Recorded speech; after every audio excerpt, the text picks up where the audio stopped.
চলো বন্ধুরা, আজকে আবারও একটা মিনি ব্লগ তোমাদের সাথে শেয়ার করি। এখানে মেয়ে ডাক্তার হয়ে বাবাকে চেক করছে, আর বাবাও মেয়েকে এন্টারটেন করার জন্য বিভিন্ন রকমের ছবি এঁকেছে। এটাতে মেয়ে ভীষণ খুশি হয়।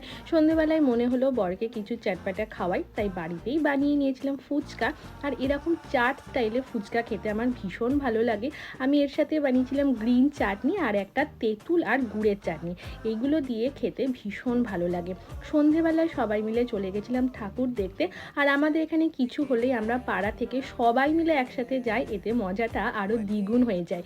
এই অমাবস্যায় আমাদের এখানে পাগলা মায়ের পুজো হয়। এই হলো মায়ের মূর্তি, ভীষণ সুন্দর করে সাজানো। দেখো, প্রত্যেকবার আমরা এখানে যাই, ভীষণ ভালো লাগে। আর এই যে মানি আর বুঞ্জি এখানে প্রত্যেকটা সময় টম এন্ড জেরির মতো ঝগড়া করতেই থাকে। বাড়ির সামনে চলে এসেছিল একটা ছানা, আর মেয়ে সেটাকেই বিস্কুট দিচ্ছে। তো চলো, ভালো লাগলে সাবস্ক্রাইব করে দিও। আজকের মতো টাটা, বাই।